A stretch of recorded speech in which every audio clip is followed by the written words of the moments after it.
Hello, and welcome to another episode of TacoBytes, your daily bite of Degen, episode number 456. We are live with Dr. Alex Cahana, GM. How are you, Dr. Alex? Good, and excited to be on the 456 episode. Yeah, we get some really interesting people on some really interesting numbers without even trying. I don't know. We had an interesting kick through of the internet just decided we didn't want to play for a second. So, and that's actually a really good roll into sort of what you do and what you sort of push out on decentralization of medical records. And the aspect on that is if the main server goes out, you can't get anyone's files, and so let's please, who are you? Well, I was recently speaking at a conference in Silicon Valley, and when I stepped out of the hotel room, it said on the floor, half crazy, half genius. So, I would say intellectual anarchist, but I'm like in the convergence of crypto health. I always say my mission is to healthify crypto and blockchain healthcare. So I've been in that intersection of these two worlds. There are very few physicians that know, let alone are interested in decentralized health. And I've been very fortunate to spend now close to 12 years in the field. So yeah, let's talk decentralized health. Definitely. One of the big things that a lot of people talk about, especially in Web3, is mental health. And maybe it's the stress of crypto Twitter, the stress of trading, the stress of one day everything's down 90%, the next day there's a God candle, and what that does to people. Yet for a lot of people, that's sort of become the norm. Yeah. I would say like this as a doctor and a pain doctor specifically, seeing people with pain obviously comes with, being sad or being angry or being scared or all the above. And, we just call it depression, anxiety, and being a psychopath. But these feelings, have always been in medicine. And I've seen mental health as part and parcel of our human behavior forever. But I think that there's something special about what we're seeing now in the post-COVID world. So there's this, obviously, I can quote you statistics and say 1 out of 3, have chronic pain, and 1 out of 5, some type of mental health comorbidity, that's fine. It's not important. What is important is to recognize that we now live in a world where two things happened after COVID. One is this cognitive overload that we're having with all this information coming on, and we don't know what to trust. We don't know what's true, what's not, what's deep fake, what's superficial fake, what's alternative fake. We just don't know, and that has deeply eroded our ability to collaborate and cooperate, which leads to the second element, and that is isolation. And I always hated, that kind of when we said that physical isolation that we had to do during COVID. I wanted, to say that actually what we have is physical distancing, but social togetherness. And, we've talked about it, and many people who might have heard me already say this, is that the opposite of health is not disease. The opposite of health is isolation. Through disease and through illness, we become isolated. And so if you recognize that, then you understand that the journey back to wellness is through connectedness. Okay. And the way I explain it, is if you take the I out of illness and you put we, you get wellness. So we are, community folks. And I think that that's really what is weighing heavy on the mental health, on the lack of trust and that isolation or lack of connectedness that we feel that is just making us feel not good. So where do you think that Web3 sort of comes into play in all of this? And, in the aspect of connectedness and togetherness, rather than, you hear all the time, you don't know who anyone is because they're hiding behind a PFP on Twitter, or as I like to say, PP, profile picture. I don't know where that F comes from, but there's I feel more connected with a lot of people because then I get to see them at IRL events as well, and I've already known them for a moment. Yeah, no, I think that it's an excellent question. And, Web3, or if you wish, that third iteration of the internet, if we look at the internet as this most successful collaborative enterprise that we ever put outside, think about it, that now I can talk to someone in a totally different time zone and we can exchange information and we can do business and we can date, virtually, or all this. So the problem, to your point, in the Web 1 and Web 2 is the lack of identity, protocol, and trust, that computational trust that we need. So it's like, the famous cartoon of a dog on the keyboard saying, nobody knows I'm a dog. So that will go away. That will go away in Web3, and build that computational trust that is necessary, create that true peer-to-peer relationship that is necessary so that you and I can talk without having, someone in between saying, okay, he's really Alex and you're really Taco, and so forth. What is on top of it even more interesting, and I'm sure we're going to talk about this bunch because we're here for Degens, is this whole idea of how to incentivize people, how to motivate them to do this. I'm like coming here and talking to you because we're buddies and we talk stuff and that's it. It's kind of like an internal motivation. But is there a way to motivate both monetarily and non-monetarily through an NFT or a non-transferable NFT or an SBT, or it doesn't matter what the vehicle is, but how do we capture, these pearls of wisdom? Hopefully some of the folks on the audience are saying, wow, this is really good stuff. Okay, so I don't hear my phone pinging all the coins coming in, so how do we create that, I want to say, inclusive economic activity that is part of us, connecting and being together? So on that aspect, there's the connectivity. Where do you think decentralization of medical records plays into that? Well, I don't have to explain to the audience that why we love decentralization is because it is security resistant, it is collusion resistant, and it is censor resistant. So that's just a fancy way of saying electronic health records, are hacked all the time. There's not a day that goes by that you don't read some hospital got hacked, blah, blah, blah, and this, and then they're sold on the dark web or whatever. And so we have the privacy security issues, and okay, people are going to find out that I have some medical condition that I want to keep to myself. There is, of course, the censorship and the collusion when we start to talk about population health. Like, really, how many people were vaccinated, or how many people had bad outcomes, or how many people died or were sick. So you don't know how to make your own decisions based on data that you think is trustworthy and truthful. And at the end, also, there's the I want to say lack of quality that we have in the electronic health records in terms of UI, UX, and CX, because there's no competition. There's like over 1,200, I think, last time I looked at a list of electronic health records in the country, but 5 capture 80% of the market. So you got like 1195 are fighting for 20% of the market. And then you know what happens when it's monopolized or centralized? They don't care.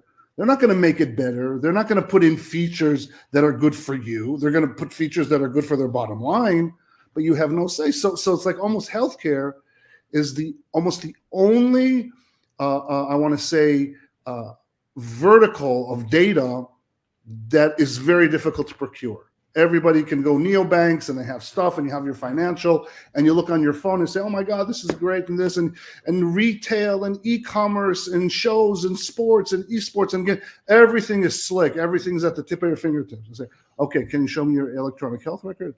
No, I don't know. I went to the doctor. He gave me a CD-ROM. I'm like, CD-ROM? Are you kidding me? I don't know anybody who has that, reader. So yeah. That's a little bit how I see the how behind we are in healthcare. Do you think that like there's starting to become more and more apps to connect with medical services? Do you think that that's a good thing or a bad thing? Well, first of all, I think that we can't control it. That's the beauty of capital markets. So wherever there's a need, wherever there's innovation, everybody's welcome to develop what they are. What I think is more concerning is what are the regulatory conditions that allow this innovation to take place. And, I remember once I was on the Hill to give some testimony in regard to the opioid epidemic as a pain doctor. They were asking me, what do I think about it? And they said, what is the one thing if you'd have to change in terms of regulation to make healthcare better? And for me, it was super easy. I said self-sovereign data. Give people self-sovereign identity that they could control, and then make them also self-sovereign data, where in the electronic health record, you can control who sees what and when. And they didn't even know what the hell I was talking about. There was what is SSI or DID or whatever, or what does that all mean? Because the way the system thinks of data is as information to make processes faster, better, with more profit. They don't think of it as that data represents your personhood. And that's where it's screwed up. So one of the things that I sort of seen a lot, I saw for a minute, and I don't know where it's gone, as we've talked more and more about people having ownership of their data and or ownership of their health data, that insurance companies have started to say, no, this is proprietary information that we own. And the reason we own it is because you're getting these medical services because of us at a discount. Yeah, of course. It's insurance companies, it's the industry, the pharma, the medical devices. It is the government. It is everybody except us. And do you still hear me? I hear you just fine. Okay, yeah. Good. I don't know. Suddenly there was this. So there you go. Okay. So to your point, all these centralized entities that are exclusionary, exploitative, extractive, of course they don't want to, introduce us into the economic activity. So the regulatory bodies will say, oh, HIPAA, GDPR, not even knowing what that means, all these privacy laws. And it's like, are you kidding me? If anything, blockchain and zero knowledge makes everything uber private. So what are you talking to me about? And so then the insurance companies or the industry will say, IP. Well, again, let's talk zero knowledge and see how you can share data without showing your data. So there are technology solutions to how to share information while keeping your secret sauce close to you. There are ways to analyze data and that it won't get hacked during transition. There are ways of doing federated learning where you don't have to send everything to God knows where. But, we prefer to work with hard disks and to work, on 30-year-old technologies.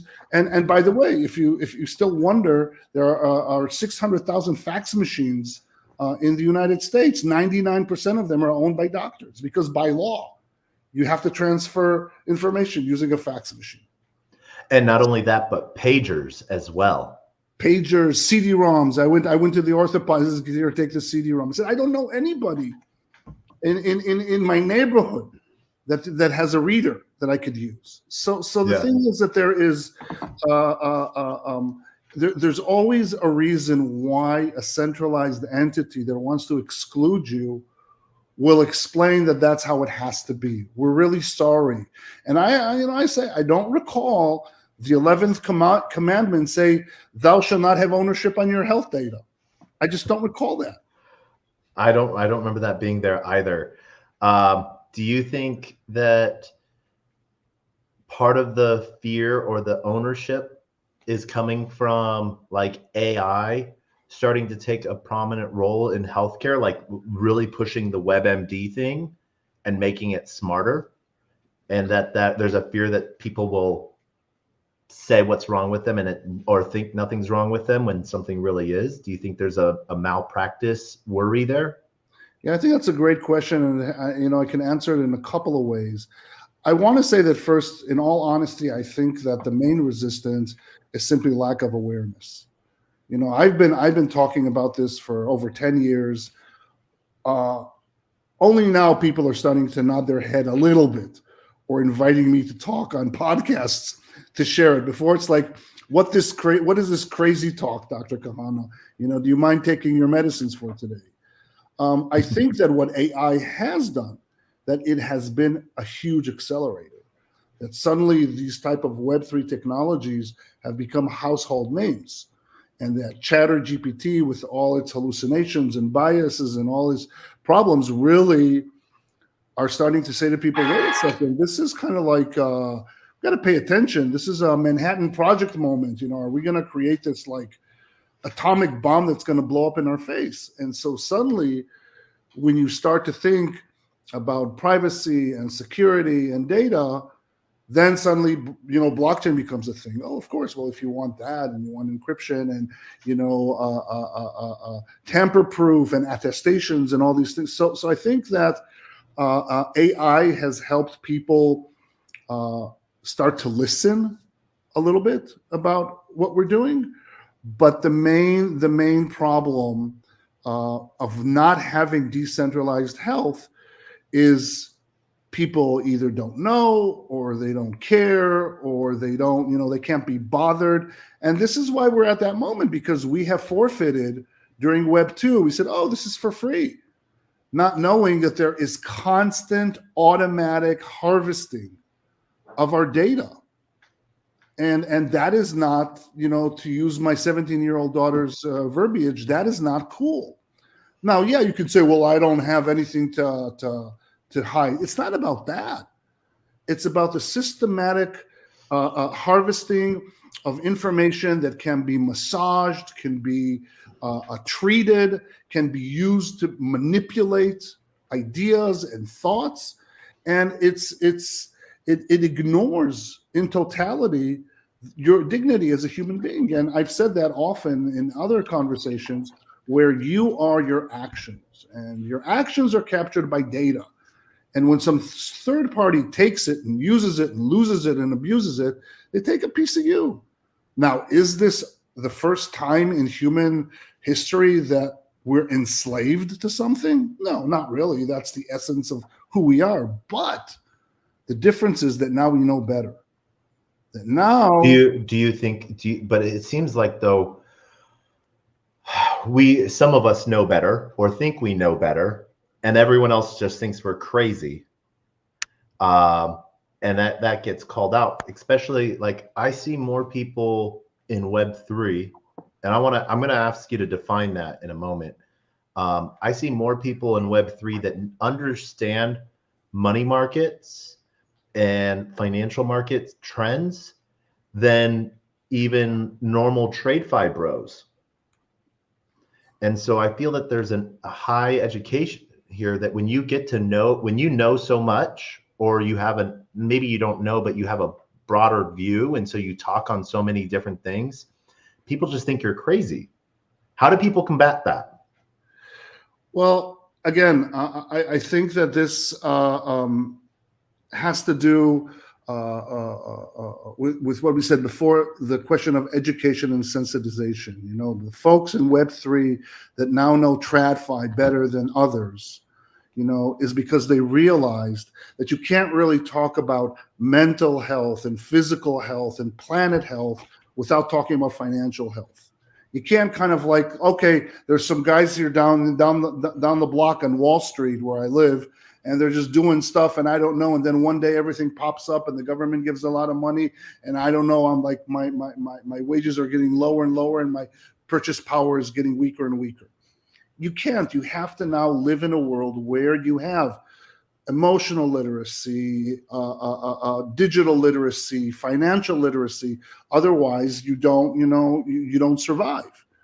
And so I think that people are thrusted, especially the digital natives like Gen Zers, you know, the young millennials and the Gen Zers, you know, they don't remember a time. I remember a time where if you would tell me, oh, everybody would have a phone in their pocket, I'm like, that's funny, you know. You need a long cord, you need a long cord to schlep it with you, you know. It's like, or if you would say you'd have a computer in your pocket, it's like, and now, of course, we have it. And so I think that to answer your question of why people are not equally interested, I read something from Chris Dixon's last book. What's it called? Read, Write, Own. Excellent book, by the way. And he mentions in one of his chapters, he does a very nice, you know, overview about the history of web and blah, blah, blah. But there's this really nice chapter about that. He says that in our world, there are basically two cultures. There's the short-term casino culture, which is loud and out there and causing a lot of reputational damage because of a lot of short-term irresponsible things. And I don't have to give the names, you know, and the acronyms of all the folks who have been involved with it. And then you have us, which are the long-term. We're the what you call the computer culture. And so this brings me to my definition when you said, okay, what is Web3? So there are a lot of definitions. Chris uses the definition of read, write, own, which is fine. I'm not a computer scientist. I'm not an engineer. So, you know, it's like, okay, for me as a doctor, I say to myself, and I'll be curious if you think it's garbage or not, just say, Alex, it makes no sense. But the number that is after the word web represents our proximity to the digital world. In other words, I live in a physical world. Okay, I'm here, I'm touching the counter, I'm looking at the computer. You're in a digital world. The interface, of course, is the computer and the software and the web and whatever and the internet and whatnot. So right now, it's kind of like I'm in and out. It's like I see you, but I'm not in there. It's better than when it's just reading. So I can write you a message, I can talk, upload stuff, sure. Web3 will be with immersive technologies, right? I'll put in whatever goggles on me or HoloLens or some whatever MR or XR, I don't know what, and it'll be phygital. You know, I'll say, man, Taco, thanks for the hug. I really felt it. You know, it was this haptic suit. I'm like, dude, you got it. You're crushing me. Okay, so you have that. That would be like the Web3's the phygital. We're getting closer. And so if that's correct, that technologies like AI, like blockchain, like AR, VR, MR, XR, all these things, you know, our constitutions are part of the Web3 stack. Then Web4 would be the brain-computer interfaces, you know, the stuff that we saw, the neural dust and the things like. So that's like I'm in the internet. It's like all this stuff. I'm thinking about it, and now suddenly I can move. I'm paralyzed, and I'm suddenly seeing the. You're bringing thought into manifestation. Exactly. So just for clarity, just to finish that, so Web 4 would be the brain-computer interface. I am in the internet, and then Web 5, not what I am the internet. I'm the matrix. Yes. You know, it's not like when Dorsey laughed and said Web 5 is 2 + 3. It's like it's a CBI, the computer brain interface. Yeah. That's kind of how I see Web 3. And then you know, Web 6 would be everyone's sort of meshed together. Yep, a universal consciousness. Why not? Why not? So then just for clarity for people's, you're saying as the number goes up, the closer we get rather than steps of degrees farther apart. The difference between this definition, which I totally made up, versus the definitions that are out there, is that the definitions out there are function centric. Okay, Yeah. they're about stuff that you can do. The definition that I think that I'm bringing forward is human centric. It's about our identity. It's about who are we. And so in Web 1, I'm in the physical world and I'm just, looking at a screen and I'm reading the New York Times and I have next to me the real New York Times. And I prefer to read the real New York Times because I love the smell of it and I love the ink. Yeah. And the Web 2 was like, okay, this is fun. It's not as good as IRL, but I could live with it. And Web 3 is like I put it on me and I'm like, holy shit, just like get out of my face. You're so close to me.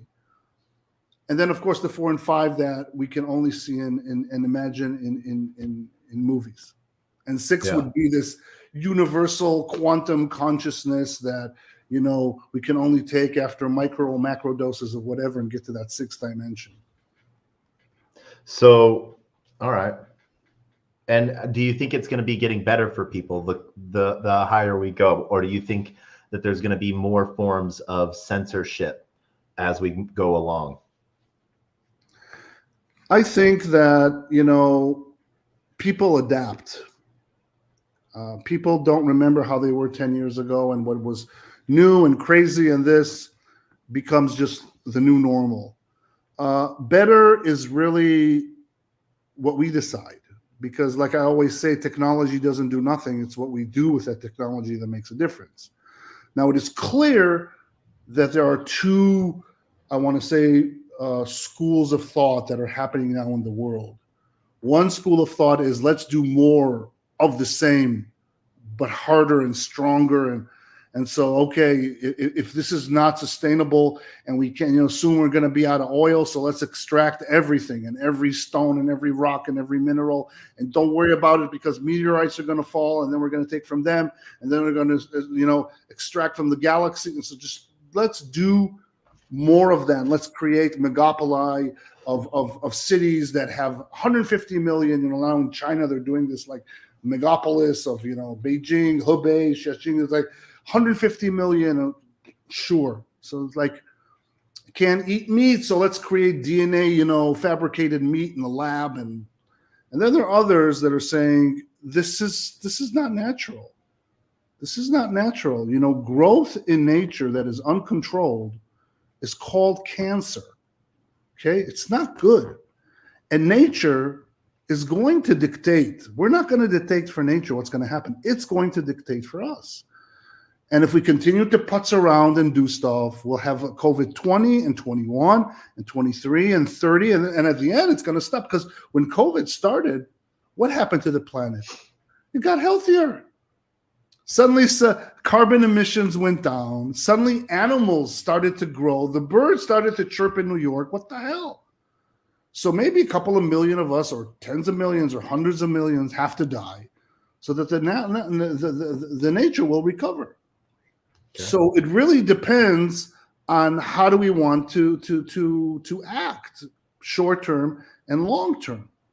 And I think that there are a lot of people like you, like myself, like in the Web3 community that are building up, like Balaji talked about, network states, and like I'm working in Satoshi Island, and, there's Prospero, and there's a whole bunch of startup cities that are thinking of urban design that is high tech, high touch. I'm not talking about, living in post hippie, let's wear, let's work with sticks and wear, skirts. It's like a real heavy duty, high tech, regenerative, sustainable practices that mimic nature and not just do things that are short term.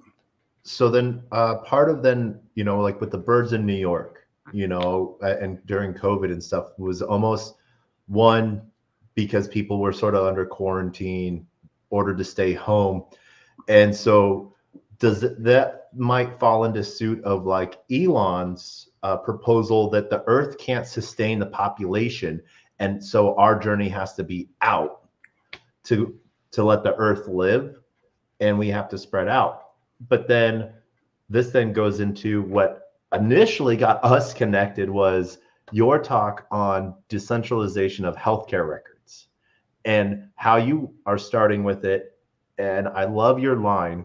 I don't know if you want to repeat it, of how you talk to insurance companies.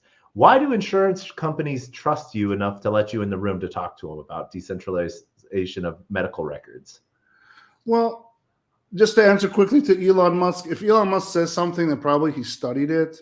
You know, it's not difficult to, or I think it's possible. I won't say it's not difficult, but it's possible to calculate or do a digital twin of the planet and imagine what is the load that 8 billion people or 10 billion people. So yeah, there might be a breaking point or a hysteresis where, you know, tops off, and then we need to, you know, figure out how do we go over the cosmic rays in Mars or whatever and all that. So I'll leave that to Elon. But to your question about electronic health records and insurance companies and stuff of that sort. So first of all, I want to say that the listeners, the US-based listeners, have to realize that the insurance thing is very specific to the US market.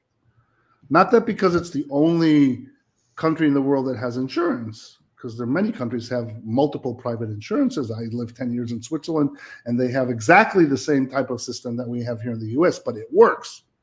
Why? Because it's not a business. Because the business is not to maximize profit. The business is to maximize outcome. And that's really the thing that decentralized electronic health records do. Because right now in the US, we are just health service consumers. That's all we are. A pill for every ill, a test for every pest, you know, be sick. Every time I would make a pain patient feel better, my CFO would call me and say, what the F is wrong with you? We just lost, you know, $15,000 worth of tests or physiotherapy or what. So in blockchain parlance, we're trading in death coins or sick coins because we're not incentivized to keep people healthy. But in other countries, like I said, that have insurance companies, the incentives are built in such a way that if you keep people healthy, primary prevention, make sure that they live a healthy lifestyle, then you are awarded for it. And it just kind of reminds me of, you're too young to remember, but when I was younger and I wanted to travel, I would go to a travel agent. It wasn't because I was rich. It was because the only person that knew all the information was the travel agent. I didn't have Google or the internet or whatever flights to tell me. And I was under the impression when I was talking to her that she would get me the cheapest deal. When in reality, she got me the worst deal. She got me the most expensive one. Why? Because she got commission. So it wasn't that travel agents were evil. It's that their whole incentive was screwed up. Direct you to a certain trip. And so if she would actually be incentivized, she would get more. If she would get me the cheapest flight, then that's what she would get. And so what happens is with all our trust agents, you know, what is a hospital, a lab, a insurance company, a service provider, what are they? They're trust agents. And this is a good thing. But the problem is that these trust agents, instead of taking care of me, they're taking care of themselves. Yeah. And that's what's screwed up. And so what I say to insurance companies is obviously I don't give them, you know, the Degen version of the world that we're going to disintermediate you and create a peer-to-peer reality, is that I have a way to, you know, take away all the fat, take away all the friction, take away all the capital leakage. You can make more money. And then what I do is I always say I'm a specialist for Trojan horse technologies. So we insert the decentralized platform. They're like super happy because suddenly, you know, they don't have to, everybody has to pay someone. So suddenly, you know, they don't have to pay for pharmacy benefit managers or laboratory benefit managers or some middleman that they don't have to pay. They're happy. But in the meantime, we're inserting in self-sovereignty and decentralization and all that. And suddenly they wake up in the morning and say, wait a second, this business model has totally changed. We do have a couple shout outs. No questions really, but we do have a couple shout outs that I want to take a quick second. So I want to shout out to everyone on LinkedIn that's joining in on the conversation. I'm seeing you, and I'm really excited about the healthcare and medical talk.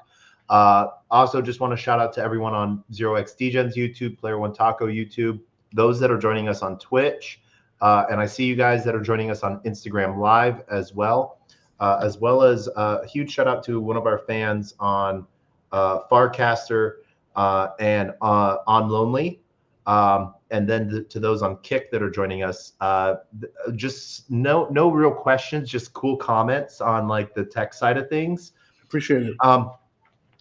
And so I guess I really like part of what I want to talk about, and I might want to roll us back a little bit. What are some of the, like everyone, we talk about these broad topics, but we don't really give any one person a call to action. What can they do? What protocols are live? What doctors or medical care, or what can they do to have more ownership of their medical records? What's something that someone can do to get more easier access to their medical records? Can you give us that cheat? Yeah, I think that in the U.S., because healthcare is so regulated and centralized and monopolized, it's very different. It's very difficult, I would say, to just say, okay, I'm going to do my own thing. And that's why doctors have trouble opting out from the healthcare system.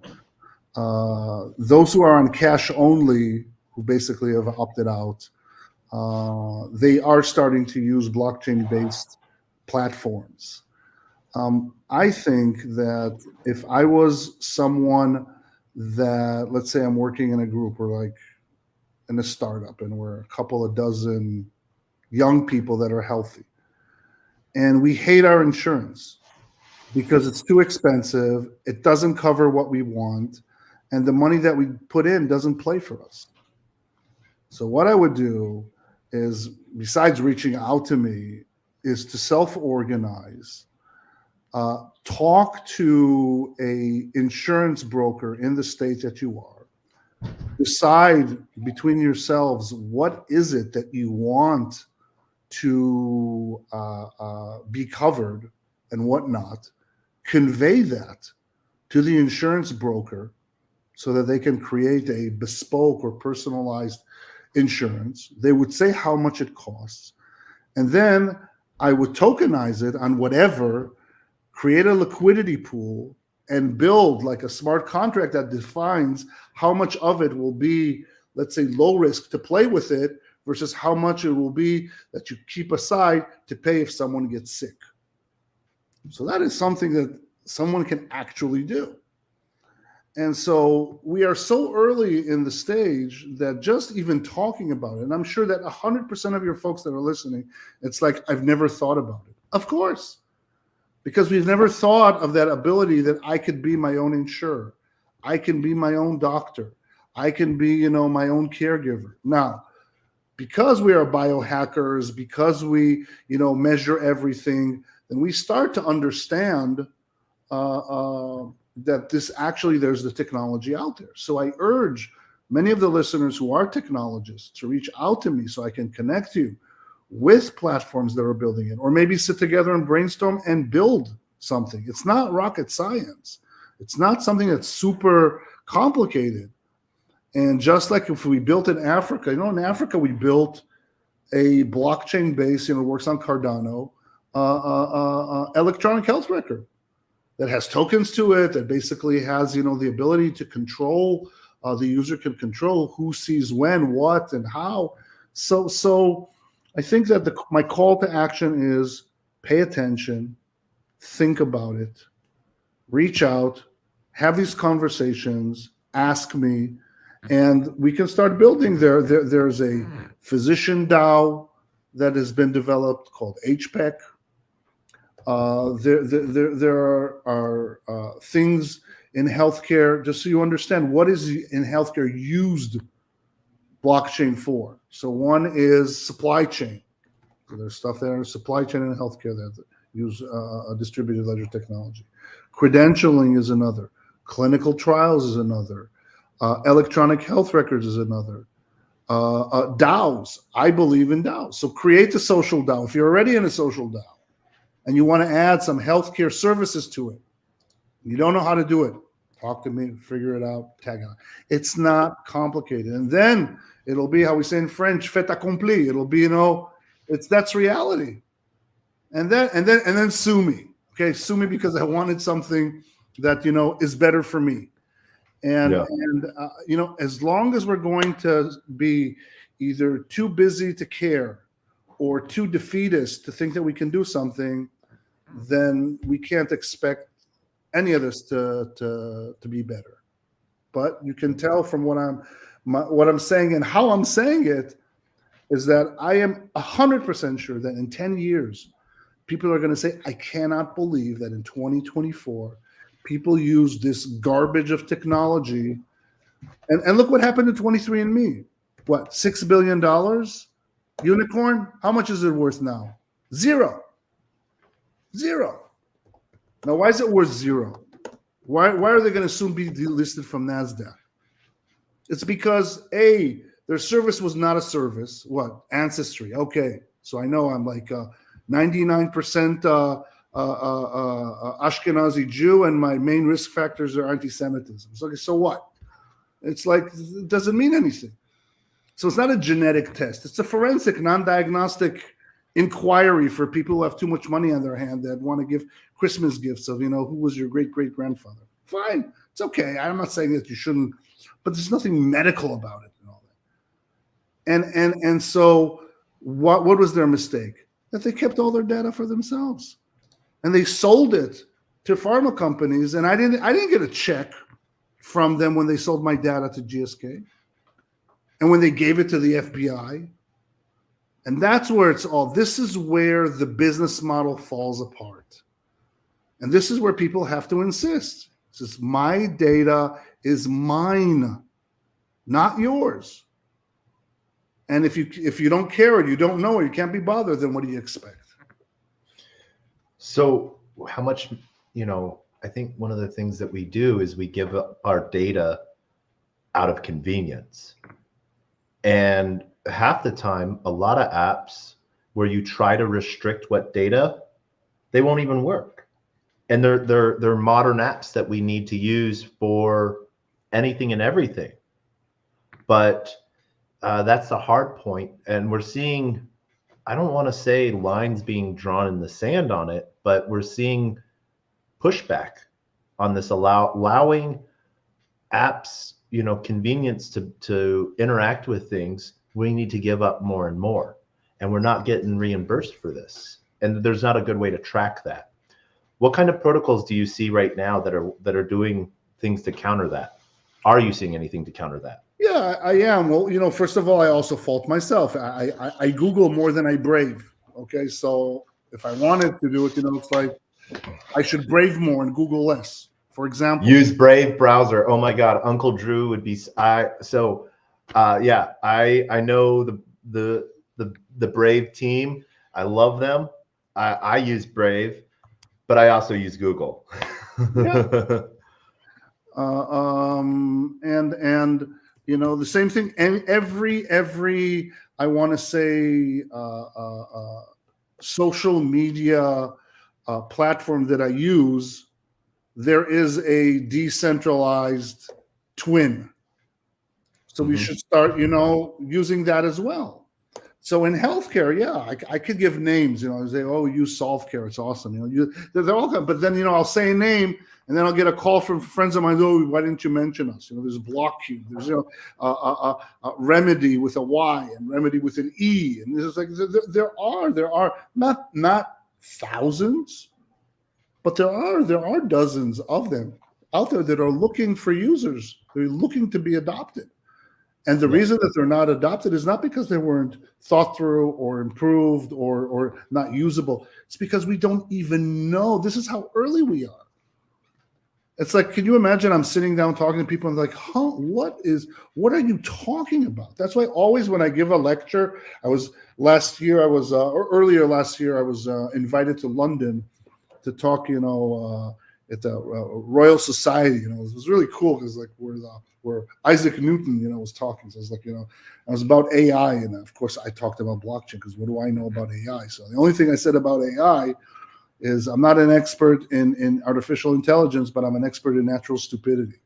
So I was talking there about blockchain, and they were like, "What the hell is he talking about?" And I always preface by saying I will say stuff now that will make you feel one of three feelings. Either you'll say, "Oh my God, he's saying exactly what I feel, just very eloquently," or he'll say, "Oh my God, if he's right, we're screwed."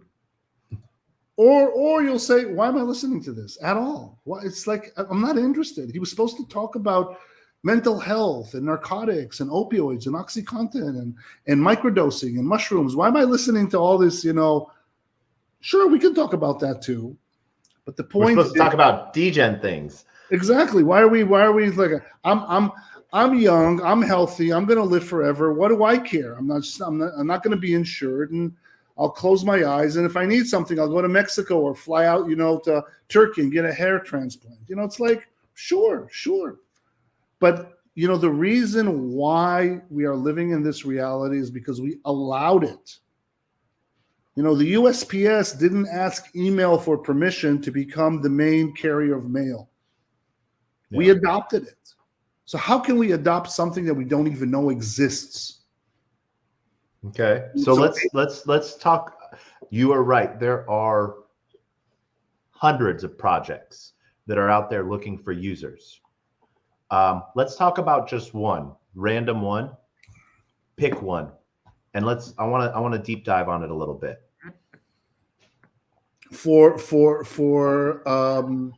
your users, any Web3 user, yeah, US based. U.S. based, that is in healthcare. Yep.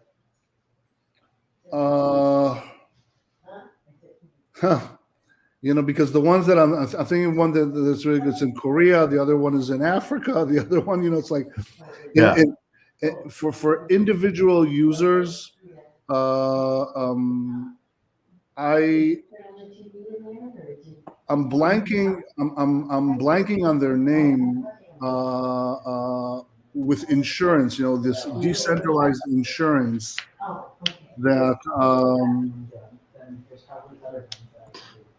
And I know one I know of on the insurance side of things that does sort of like the healthcare pooling in a way, and they do their own little med pet plan for Web3 gig workers, I guess you could say. Opulus, I know they do that. I know SolveCare in one aspect, but then I want to talk about the one that you might know a lot on. And Tamarin and Tamarin Health, Tamarin Health is a good one. Because they treat data as an asset, so I would definitely do that. Which one? What one? Even so, maybe I limited it by limiting it to the U.S. So I know a lot of the stuff you've done in Africa. So that's something that I think you could talk on all day. Let's talk on that. Like, what's a protocol in Africa? So there's something that you can actually download from the store, from Apple Store or Google Play. It's called Afya Record, AFYA Record, REKOD, Swahili for health record, Afya Record. It's in English. It's in a couple of languages, but it's in English. And spell that again. AFYA. AFYA. RE. REK. Oh my gosh, we lost Dr. Alex for some reason. I don't know what happened there. There he is. He came back. I don't know what happened. So I don't. RFYA. And let me do the AFYA REKOD. Yep. .com. Afya. Okay. Record. Okay, here. I don't know if I have. I'll put it in the comments, in the public comments. Yeah, put it in the public comments for us. Can I put it in the public comments? Yes. So for those that are following and listening in, and those that listen in later, one of the best ways to get a hold of Dr. Alex is via LinkedIn. We put his LinkedIn profile in the comments and shared that around to Unlonely, Kick, Instagram, YouTube, and Twitch users. I put in the private. I don't know, for some reason this thing is not loading on the public one, but here on the private you can see it. I got it. And why don't you put it on your public ones? There we go. And when you go on the first page, you see patient-driven healthcare platform.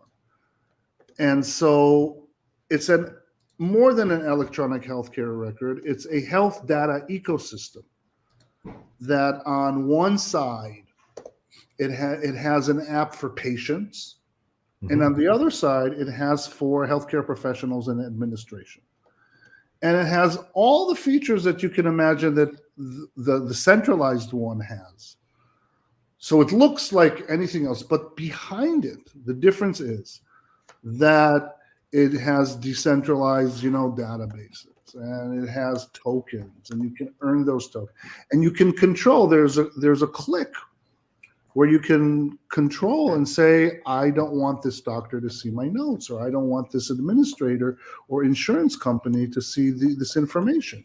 So you control the privacy of your data. You can say, I want my doctor to see it tomorrow between 8 and 10 because I'm leaving in the office at 10. He doesn't need to see it afterwards.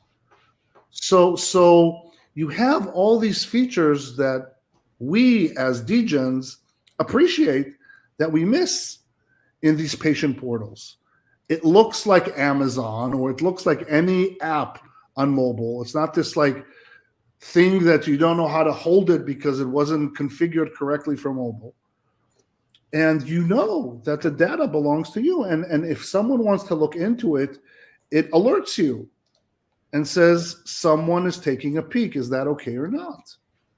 And you say no.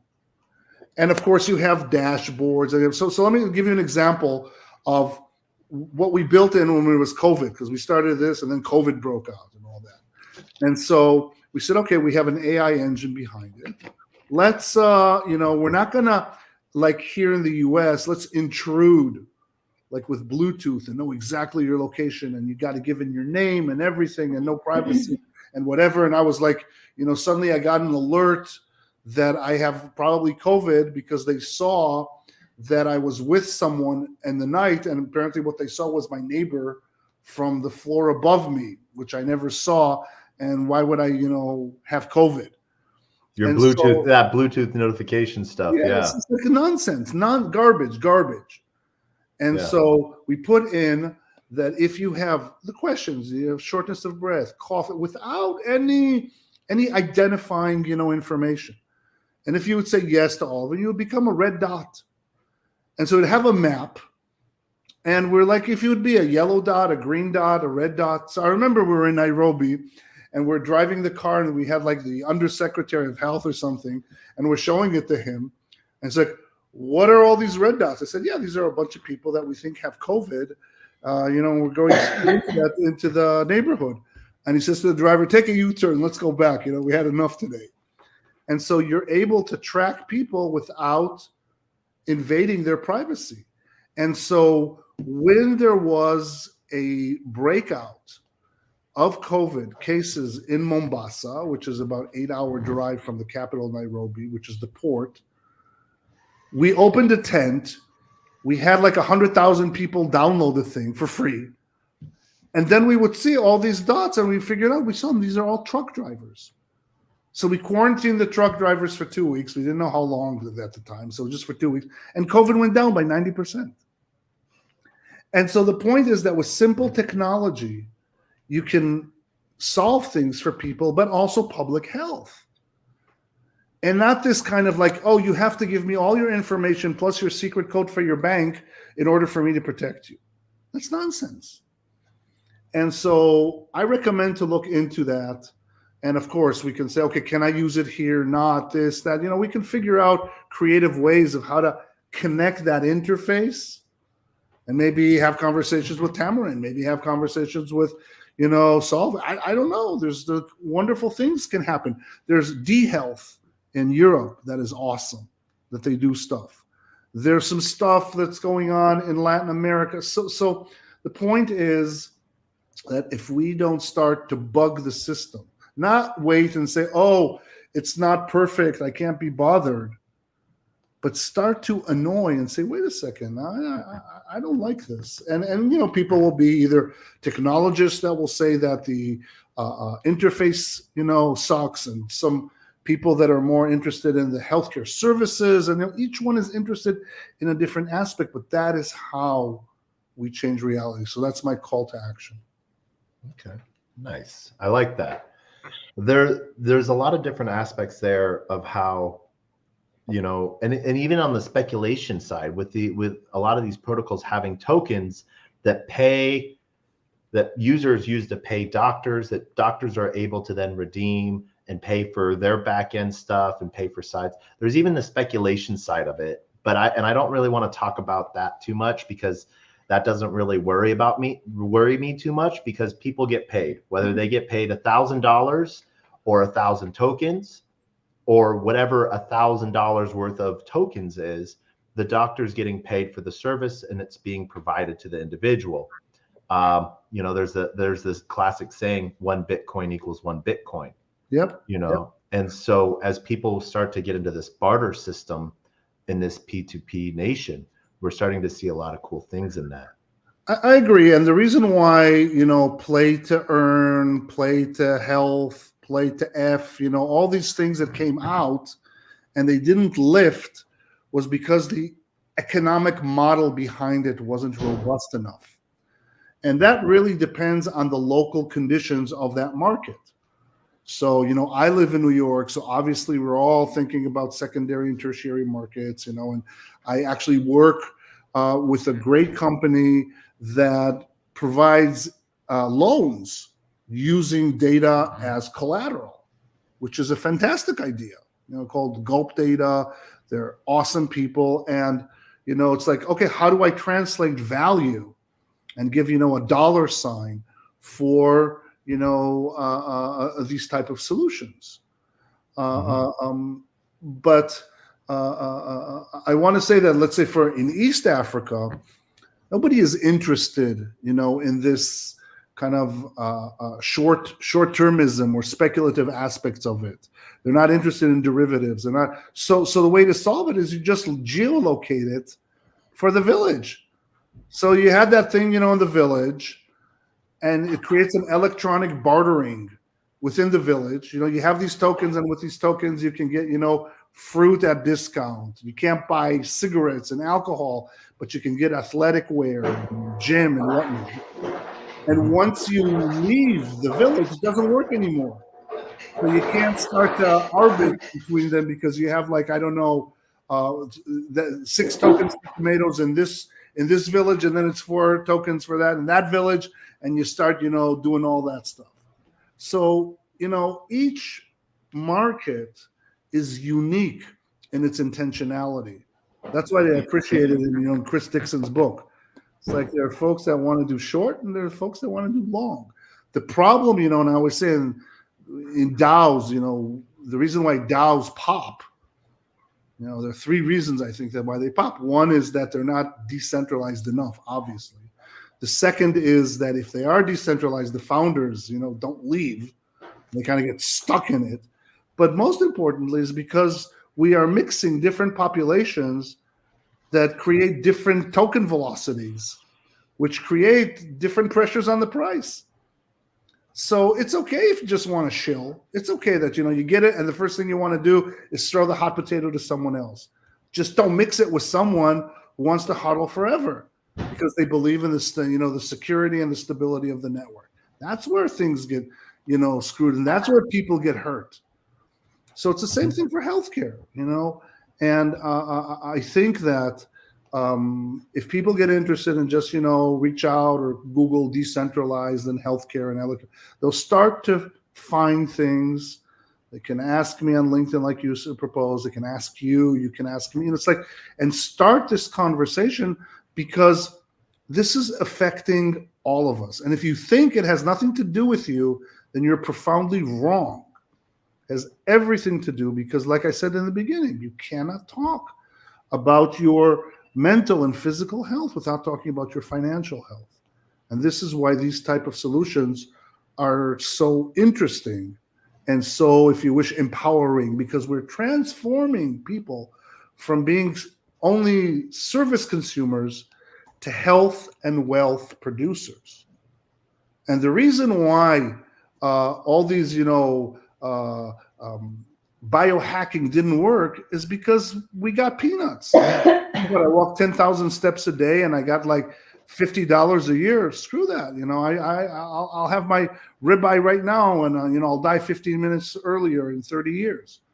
But if I really had my phone ping every minute because someone is looking or using or asking for my data, and I would have fractions of pennies, but thousands of times a day, that's starting to look real. And then maybe I would modify the things that I do. Man, I'm just sitting in like a little atomic bliss here, because it's like I see this on the horizon.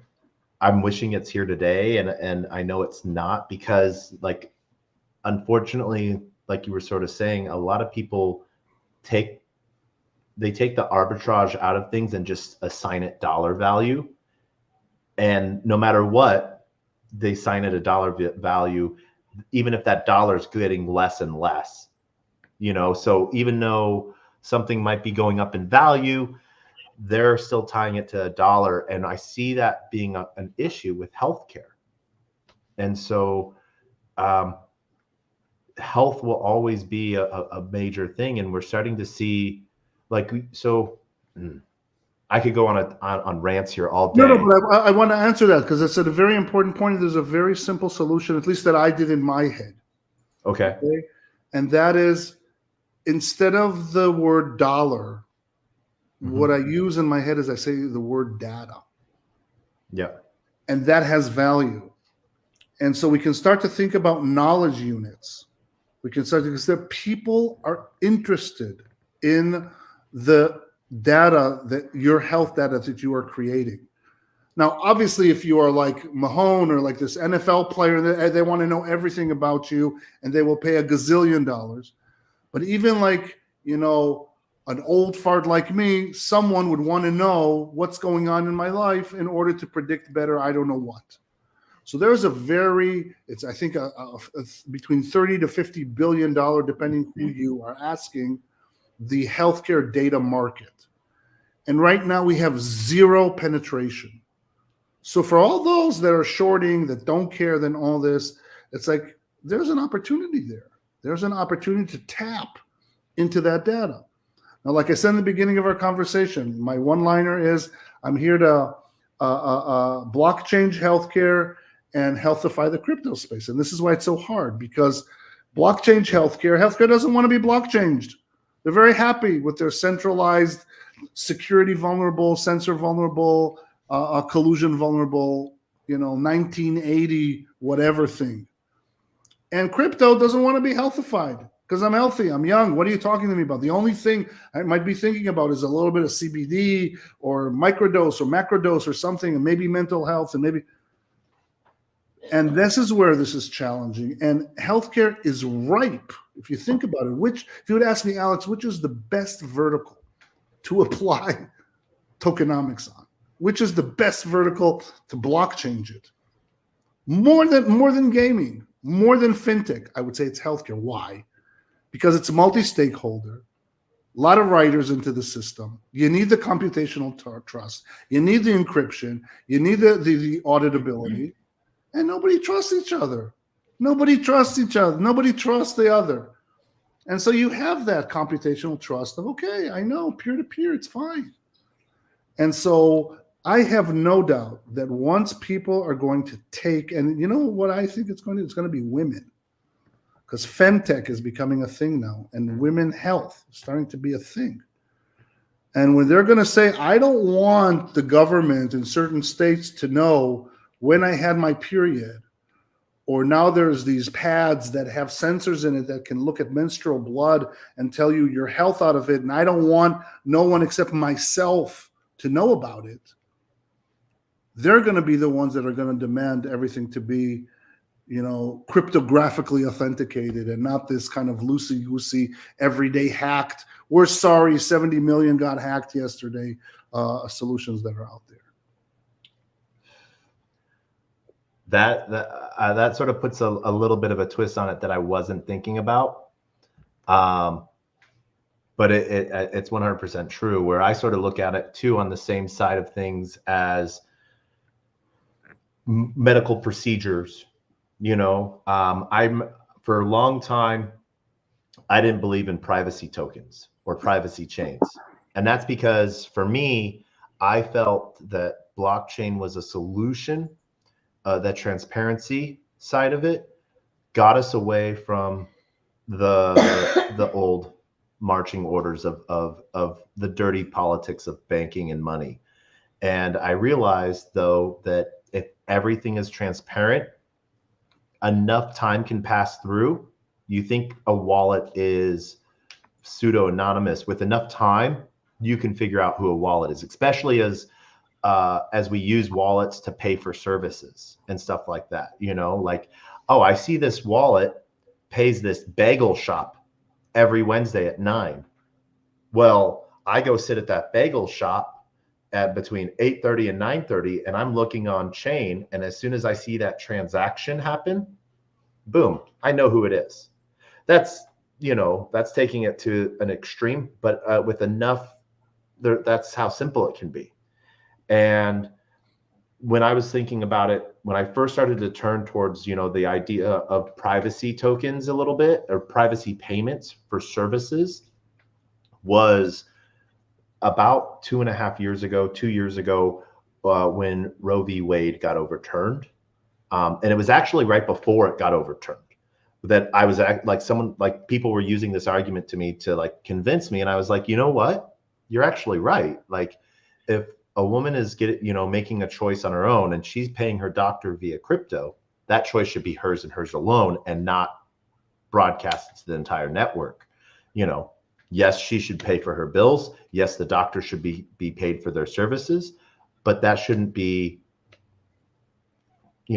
follow her or be public for everyone to see. And so you sort of were touching on the privacy side of data, but there's also the privacy side of payments on that as well. Do you think that that's having a role in some things? True. I think that there are two aspects to it. One is the technology, and it's getting better all the time. So, this idea of pseudonymity or, re-engineering identities and things of that sort, getting better at it with zero knowledge and roll-ups and different types of ways, mixers and ways to cloak either the information or cloak the transaction. And so I'm not, smart enough to know all these things. I just know that there are a lot of folks that are big into privacy and will just continue to develop that technology. Yeah. The other part of it, however, is more important, I think, and that is the principle that you mentioned, that we have things that are, I want to say, we have multiple personas and we have different privacy levels. It's not all or none for different personas and different people. And so it has to be agile. So when I go into a bar and they want to see that I'm over 18 and they say, show me your driver's license, I don't want to show them my where I live. Now, it doesn't matter because nobody's going to hit on me and I don't care. But there are people that don't want that. And so the ability to provide guardrails for this type of automatic harvesting, which is predatory by nature, because it's for the feed the beast. So, we talked before about Chatter GPT and OpenAI and all those things. It's like, that's what it's for. So hopefully, I think that what will happen, just like what is happening now with databases and tokenization of that information, will happen also to AI, and it'll be decentralized AI. And, each one, Like each one will have their own internet or their own website or their own, they'll have their own AI. It doesn't matter. But I do believe that that's eventually what's going to happen. But until then, especially in healthcare, whatever we're going to develop, with whatever limitation it has, it is by far better than the current deal. And the current deal is, Taco, I'm the doctor. I have all your information and you have nothing. And I make all the money, or my boss makes all the money, or my hospital or whatever makes all the money, and you make nothing. How is that for a deal? I would come to you like, please, sir, may I have an x-ray of my knee to give to my ortho? And you're Exactly. like... And I would say, and you need to pay $12. And it's like, how did you get to that number? It says, well, when you do it on PDF, it weighs 3.5 pounds and it costs, $4 a pound. So it's like, are you kidding me? You're weighing it in PDF paper? That's how screwed up this is. Yeah. So whatever people are going to, whatever Softcare or HBank or Afia or Tamarind or Shiro Health, or doesn't matter, whatever people are going to come up with, Burst IQ, I don't know what, it's going to be BlockCube for trials. It's going to be a gazillion times better than what you have right now. Because right now, you get bupkis and you're supposed to say thank you. And that's not okay. No, I know there's like Axion DAO and like AXGT. Is there like AI token and stuff like that, to where they're using like Neuralinks from like NVIDIA to take health data and research user data to make better services? Do you think that all of these companies or protocols are trying to do things separately, or that they should be coming together? So I think that what companies now are faced with is what is called co-opetition. So it's collaborative competition. They're forced to work together to accelerate, the development. So they will not work together unless they have to work together. And if there's not enough data, because we're going to go into from petabytes to exabytes, and there's not going to be enough data left, they're going to invent it and create synthetic data, which is a fancy word of saying made up data or made up stuff. And if anything, all the hallucinations and the biases and all the things that we're worried about are just going to accelerate. So in any case, how quick or how slow that will be derived by or dictated by finance. One thing I can reassure you is that you will not be invited, neither you or me. We will not be involved in this, in these behind the scenes, no more than you are involved when there's too big to fail in banks, and when there's like bank runs, and and when we have a bank run, and I'm not saying that it was okay that we had bank runs, then it's awful and it's crypto and this. But when regional banks have bank runs, well, that's capitalism. That's how it is, and that's fine. And we'll bail you out. So the hypocrisy is beyond the pale. And the business model is just profits are private and liabilities are public. That's how it works. And blockchain changes it. Blockchain changes the relationship between personal, private, and public. And what it says basically is that if we want to sustain, we all got to be interested in the collective, in the commons. We can't, I can't have a pristine house, have kind of a dirty hallway, and then on the sidewalk, it's a dump. It's just that's how it works.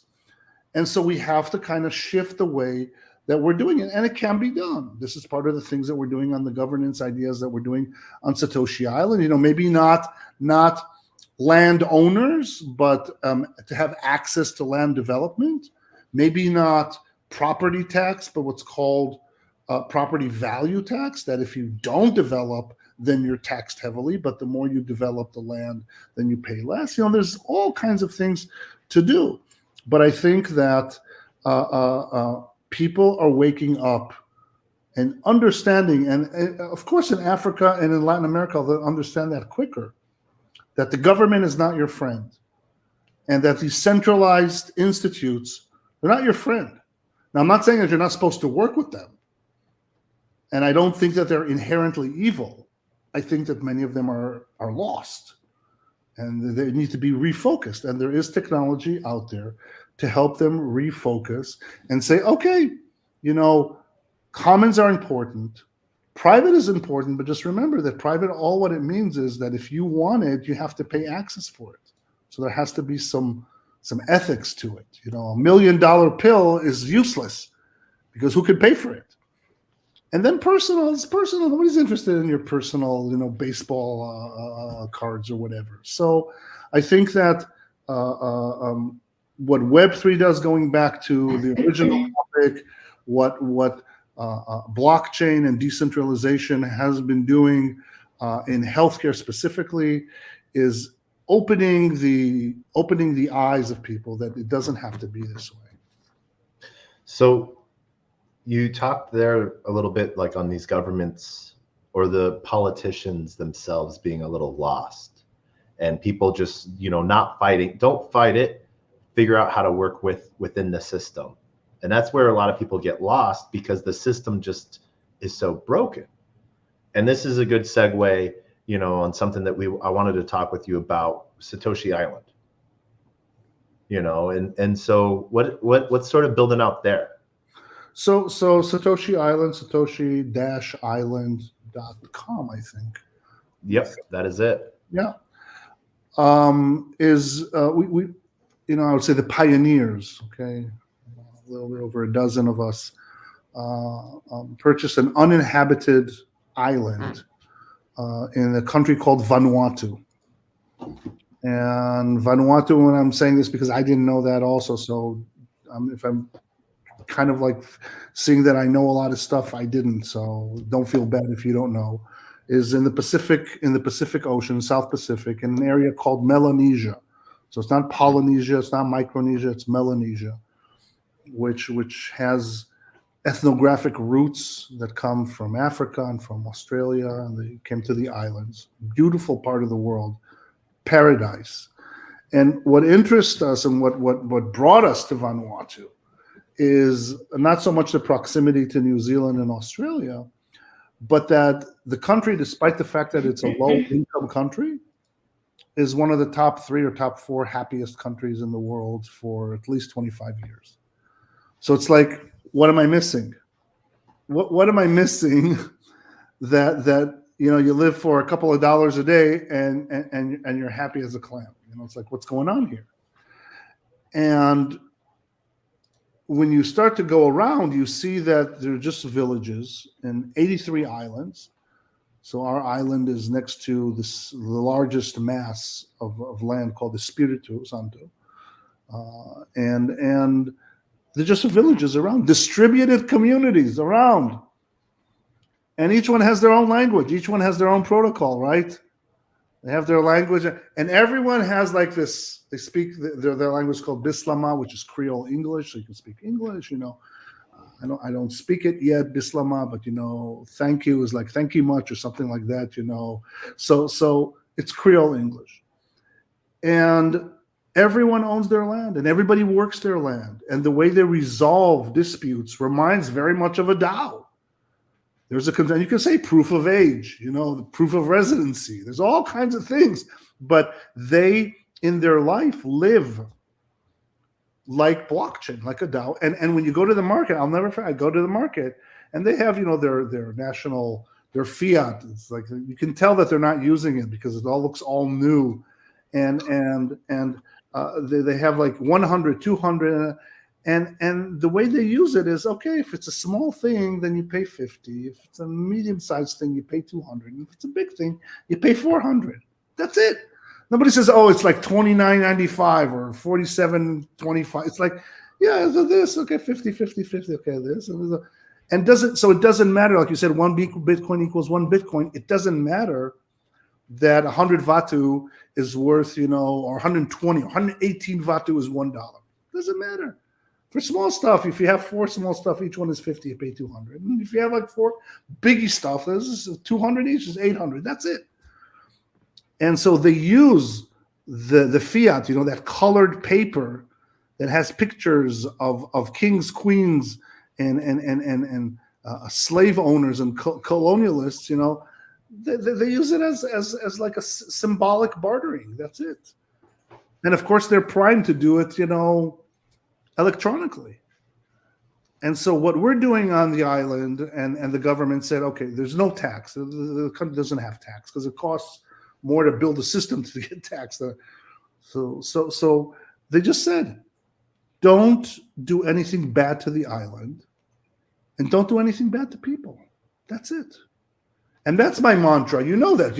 Like I write on my LinkedIn, right? Mm-hmm. That I love people and use things, and not the other way around. Because that's the problem that we have. We love things and we use people, and that's the wrong way to do it. And so on that island, we are doing a social experiment where we are inviting people over to visit and to see how they can apply these Web3 concepts on the island. So, for example, we're now there's this resort.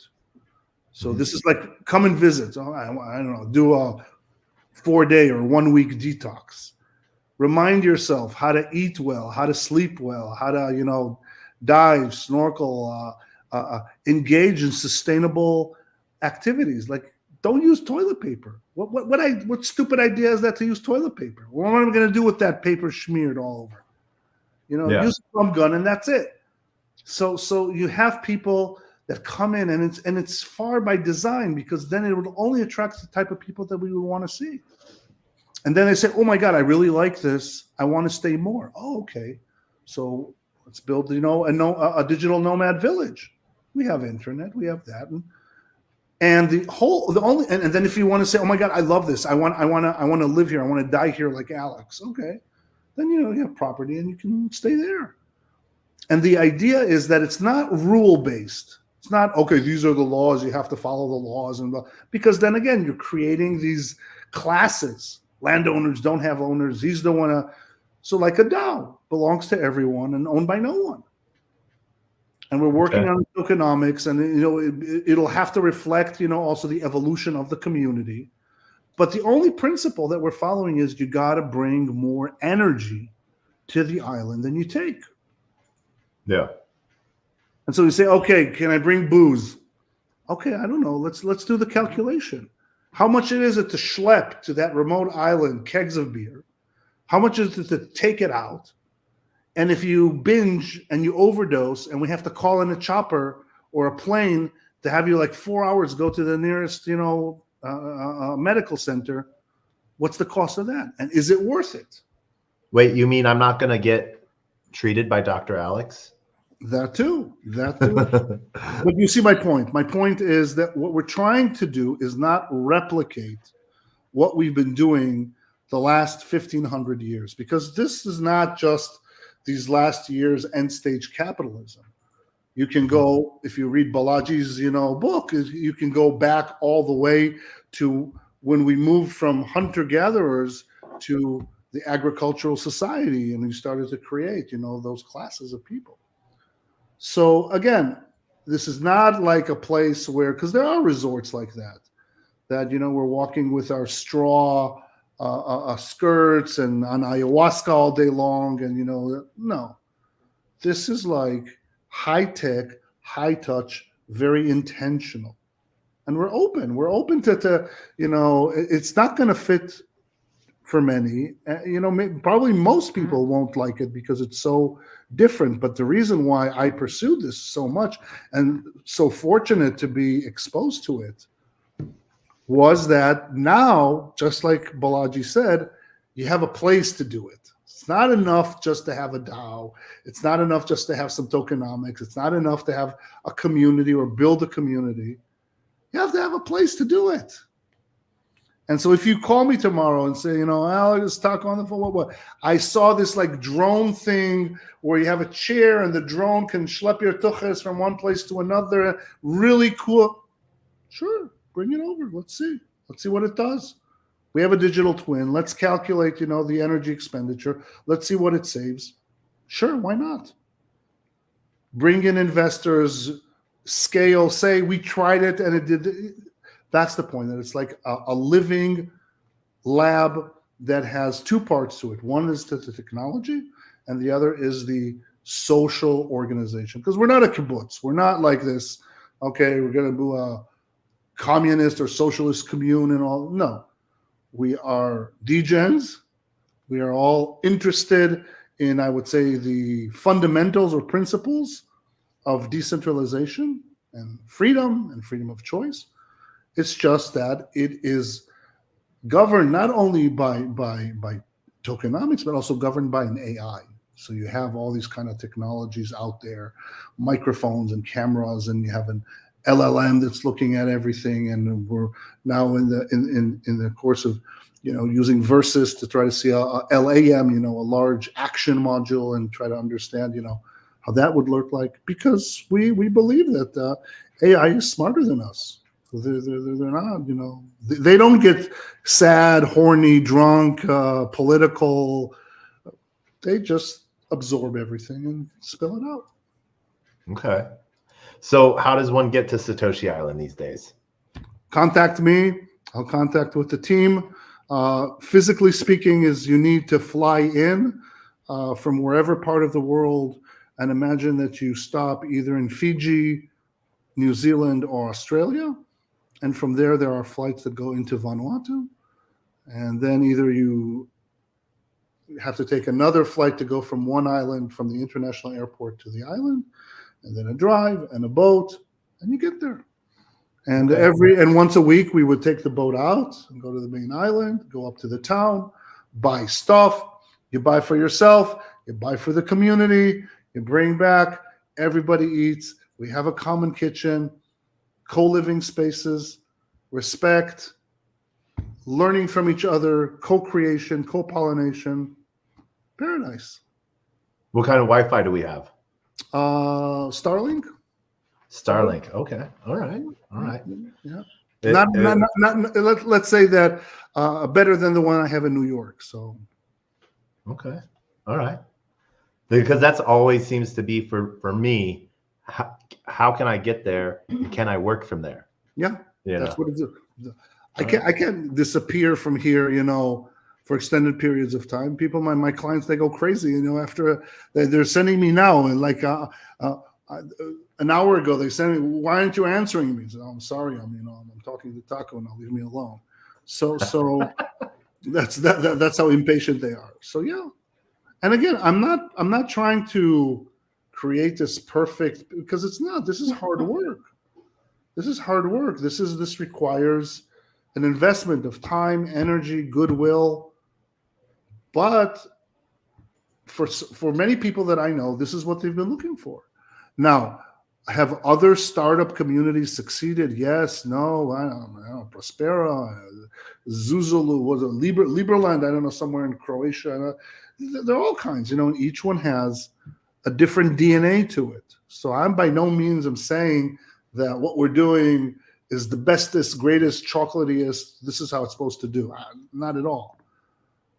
I think that for the people that are involved, what we're thinking about are the topics that keep me awake at night. And that is, how do we get along as human beings? How do we just overcome all this erosion of ability to cooperate, this polarization, this we're not even nice to each other anymore. We're not even pretending, at least in New York, to be nice to each other. And so it can be changed. And apparently they're super happy over there. And we'll learn from them. Go to the villages and understand from them. How do they resolve, disputes? And how do they create this? Why they don't have guns? Why don't they have to resort to violence? For example, it's the first low-income country that had that there are no motorcycles or, the two-wheelers. Because, when you go to Africa and Latin America, it has, it's like 100 to 1. In every car, there's like 100 Vespas and scooters and tuk-tuks. And so I asked, why? He said, because it's dangerous. Because you have an accident. And so when you have an accident, what am I going to do with you now? You fell on the street and you broke your leg. What am I going to do? So they thought about things. So they just have cars. They just have, And so it's just a very, very interesting part of the world that I feel that has more to teach us than we have to teach them. And so, yeah, let's do it. Help them remind us how it used to be. All right. How many people are living on Satoshi Island right now? I would say that every moment there are like a dozen or 2 dozen people going in and out. We're building this community, so I think that there will be a serious ramp up this year.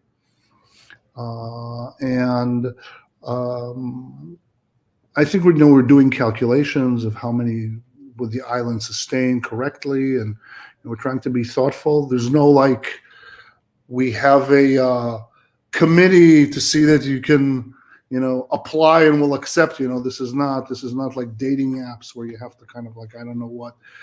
It's more about feeling the chemistry, and so we'll see. And what we're lucky because we're not the first ones that are trying to do it, so we're trying to learn from other people's mistakes. And so if people feel comfortable being just with a dozen or a little bit more, then that's fine. And people say, no, I'm not going to come in until I see a community of 100 or 500, or that's fine too. But we're trying to build, and like I said, we're expanding our eco resort and the activities that would attract people that just want to detox and enjoy their stay. Following that at the same time, and a little bit kind of like stepwise expand the digital nomad and see how successful that will be. And we have committed people that want to build, like myself, build their home or their dwelling, and the build is always going to be in respect to the nature. It's going to be respecting the look of the nature, the material of the nature. So all the wood is ethically resourced from Bali. We are using real world asset. We're using tidal chain as tokens for real world assets. It's like we're taking things serious, and maybe we'll all Brave there and not Google. I don't know. We'll see. Okay. have a module sponsored by Brave? Hopefully. Okay. Hopefully the idea is to have, the folks that are listening to this, or, when people are going to forward it to other friends, say, what we need really to open a virtual presence there and help support these guys. There is money in the crypto world. So yeah, sure. Help us. Who's involved? So I think that the main people you can see on the island, on the website. Dennis is the gatekeeper. Dennis Troyak, awesome guy, Australian, good friend. Spent a month with him, and another guy that's not on the website, Richard Strites, who's an ex-Disney Imagineer. So he's like gonna funify the island to look like a, the Animal Kingdom, or Tomorrowland, or I don't know. But just push this forward, and there's no obligation. There's no FOMO, there's no FOBO. We just want one place in the world that we can say, okay, this is a place where we can live either a few days a year, a few months a year, or all year round, and just live the way that we want to live. I think so. You said FOMO. For those that forget what that means, fear of missing out. I feel like something like being on Satoshi Island would bring about ROMO, which is relief of missing out. Relief of missing out. Could be, yeah. Yeah. Could be. We did it on purpose. That it's far. It's hard. It's not easy. It's not for the faint-hearted. It's not, if your thing is consumption, we believe that consumption is destruction. I realized that when I was in the Amazons, and when the hunter would bring in a big fish, then it's like everybody would look at him and say, what the hell, why'd you bring a big fish? What are we going to do with the rest? It's going to rot and stink. Don't catch more than there was this joke that they used to say that now I appreciate it much more, that the fisherman would bring a fish, throw it back to the river, and then bring it again, throw it back to the river, and it says, "What's the deal? Why are you fishing and throwing it back to the river?" It says, "Because I haven't found a fish yet that would fit my pan." You just need a certain amount. But this endless growth, this accumulation of stuff, this obsession of just having these symbols and all that. I'm not poo-pooing. It's like, good for you if that makes you feel good. I'm not doing, psychoanalysis and what I think as a physician that represents in your life. I'm just saying that it creates a lot of burden. We started our conversation with mental health. And part of the burden of mental health is, okay, now I have a lot of money, and now really the stress is starting. Because what am I going to do? How am I going to keep it? How am I going to keep it grow? How am I going to, And then it's like, it's never enough. It's never enough. And I remember saying it to one of my ultra rich, probably the richest person that I know with bees, that I said to him, I have something that you'll never have. He's like, what do you mean? I have this, I have that. I just bought a 146 or blah, blah, blah. I have a Falcon. I said, yeah, but I have something you'll never have. I said, what is it? Enough. And so, yeah, there could be, Romo. Could be. But I think that there are a lot of people that, got there and they're unhappy. It's like David Brooks wrote a book, I think it's called The Second Mountain or something. Like you climb the first mountain and you hit it and it's great. And then when you're on top, you say, this is it. I want something else. And so if you want purpose, if you want meaning, if you want to connect to nature, if you want to connect to technology, if you want to connect to people, if you want to connect to yourself, have the time to meditate, to think, to procrastinate with clean air and no noise. Oh my God. These are commodities that we don't have anymore. And so I'm not trying to pitch anything to anyone. I'm just trying to share some inspiring news that if you're sitting there and, it's like here in New York, every 2 seconds there's an ambulance going by and you can feel kind of like the moving of the subway under you and all that. There's a place that this doesn't exist. It's all quiet. It's all good. It's all clean. All right. So the Degen in me has to ask, is this built on Ethereum, Solana, Cardano, Polkadot? None of the above. What? Oh, it's on its own chain? No, all of the above. We're just waiting. We're just waiting, for people to join.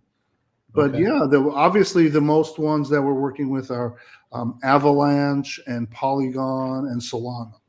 But we don't care. Honestly, we invite you and fellows that want to and say, Alex, I think you should build your own or do this or do that or the flavor du jour. It doesn't matter. In the grand scheme of things, that's why it's beautiful. You can putz around with whatever you want. And if that's what turns you on, go for it. I see people doing coral reservation and preservation and all that, like reef and stuff.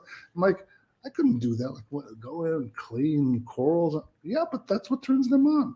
I like to cook. Okay. To cook and then eat, as you can tell. But that's fine. Everyone has room to do their things. The problem that we have in where we live now in the real world is that we're forced to do stuff that we don't like in order to get to the point where we can do things that we do like. And the percentage of things that we do that we don't like is just increasing. So if it used to be 50-50 or 74, now it's like 97% of the time I have to do things that I hate so that at the end of the week I can sit with my buddy and we can talk and I enjoy that. So again, I don't want to give the false impression that it's a done deal, that if you'll come over, we're going to see this beautiful, I don't know. It's TBD. All right. And everyone's invited.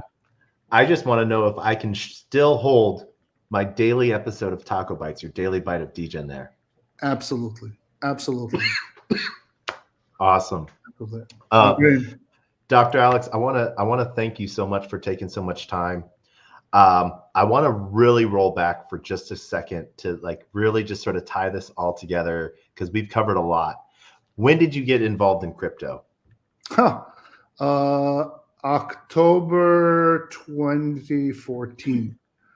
I was working with Kathy Wood. She started ARK Invest. Chris Bernitsky at the time was, a analyst for blockchain. And I was like, I don't understand what he's saying. What the hell? I just don't understand. And I think it took me like 2 years or 2.5 years to start to kind of get it. And then we started to write stuff together. I think I looked at something that Chris and I wrote together with Jem like in 2016 on electronic health records. Like, what the hell was I saying? It's like such garbage. But, and so I've been in this for a long time. And I think it's. Did you start as a miner, or did you just buy Bitcoin on markets? Like I just bought on market. I just bought on market, and and I just believe in the mission. And anything and everything that I bought was in projects that I believe. Yeah, still do. And so, for me, the liquidity or the exit, and all this is going to be, when I crock. Until then, it's like, yeah, let's create, let's build. It's more biddle than huddle, and since I am not a coder and I'm not an engineer and all that, I'm too old to, I have to just stay with my medical knowledge and my philosophy knowledge. I do want to help into thinking, how can we just make this more sustainable, more agreeable? It's starting to be a little bit nasty out there. So, can make it better. It's, we can be in a non-flict, not a conflict, but a non-flict. Yeah. All right. I guess maybe the only pedigree I have on you is I got in like 2 years before you. Yeah. That's about it. But I got in because like I thought it was an interesting store of value. And so then here's a hard take question I have for you. A lot of people see Bitcoin as a store of value. They see other tokens as stores of value and stuff. When does someone spend that store of value? Do you believe someone should spend it or hold it? I think that the answer is split into two. One is that there's reality, and sometimes in life you need to become liquid. And I always say that we're not poor, we're just illiquid. And that can be with fiat and it can be with data. It's like, so I want to separate that from the principle. And it's like the principle of when do I need to get rid of my knowledge? When do I need to get rid of my asset? And I think that this goes back to the definition of value that needs to change. That's really the issue. That value right now, what you're thinking about is value equals Q divided by C, quality divided by cost. So if it's a high quality, whatever token or project, and it's a low cost, I got a good deal. Problem with that is that by putting quality as a numerator, what you consider quality might be different than what I consider quality. And when you put cost in the denominator, then you imply that you put price pressure on them, because in order to have more, you have to make it, as low as possible. And I offer a different equation, and that is that value equals, and put in the denominator what you want to get, because what you want to get is meaningless. I want to get a lot of money. I want to be rich. I want to get drugs for free. Who cares what you want? What's important is what's on the enumerator. And on the enumerator, you want to put, what do I want to give? And that's the question. What do you want to give? What do you want to give to this world? Patients who don't want to get better, drug companies that don't give, affordable drugs, government that doesn't invest in infrastructure, people that don't try to contribute to their community is a zero value prop. So the problem is not the value of the token. The problem is the value of the person. So what is the value of the person that chills? What is the value of the person that pollutes? And so when you read Catanini's original article on ICOs, saying that ICOs are the best way to measure sentiment in the community, which was true. That is the best way to crowdsource. But there was a little footnote that said, provided the actors are not malicious. And that was the problem. Everybody was malicious. And so this brings me back to when I was in the safari in Kenya. And, the grass was, because of climate change, the grass was growing high. So the impalas were hiding. So the lions out there, they couldn't see the impalas. They got so hungry and they became so thin that they couldn't run after them when they already saw one. And they died, and the hyenas ate them. And so then there were too many impalas because nobody hunted them. So they ate all the grass. And then they were all exposed. And so the hyenas ate them. And then what happened? They were just hyenas. And so that's the problem, that it has to be a balanced ecosystem. So if we're just a bunch of hyenas eating each other, it's not sustainable. So I'm not against, speculators. They're part of the ecosystem. We need speculators to speculate on prices to keep the valuations healthy and at check. Yeah. But we also need builders. And we also need holders. And we also need people who really care about the system for the long term. And that's really what this is about. So sell, it depends. What are you bringing to the table? What's on the V equals what are you willing to give, not just what you're willing to give. All right. I like that. That's a good bite there. Last hardball question. Sure. Because this is all in the news. Craig Wright. Satoshi or not Satoshi? Let's say that I don't know enough, but from the people that I know, that I really appreciate their knowledge because they know the emails and they're like the original OGs. No. But again, I know what I know, and the folks that whisper in my ear, no. I know what I know, and I agree with you. I personally think it takes away from Craig Wright's own contributions from what, and I think that there's ulterior motives, but I think it takes away from the contributions he has made. Yeah. So, Dr. Alex, I've had a great time with you. We have talked about everything. It feels like we have spanned the world in conversation, and as we wrap this up, I want to shout out to the projects that make this possible: Raise Finance and Sweet Protocol. That's how we're able to provide this platform for all projects free of cost and everything like that. And just based off the friends we make as we travel the world, meeting amazing people like Dr. Alex. And Dr. Alex, is it okay if I paraphrase something that you said once? Yeah, go for it. Go for it. So I met Dr. Alex at a Crypto Mondays in New York, thanks to Luke Kerner. And Dr. was talking about why he was accepted into the rooms with insurance companies. And he's like, because I look like them, I talk like them, but they don't know that I'm really a hyena. You didn't say that. Yeah. But what you were saying is that's how they listen to me, because I'm talking about how to make them more money by decentralizing their records. Exactly. Which I think is an amazing task one by one to do. So I think that there's a lot of cool stuff that you're building out. I ask that everyone takes the time to, you're a little old school and you're like, message me on LinkedIn. And I'm like, luckily I have LinkedIn. But you're very responsive and you're on top of it. So I know in that professional boundary that the rest of the world's still on LinkedIn. So thank you for being there and responding and talking to come on the show. And thank you for trying to change the world.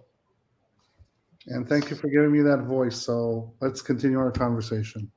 Always.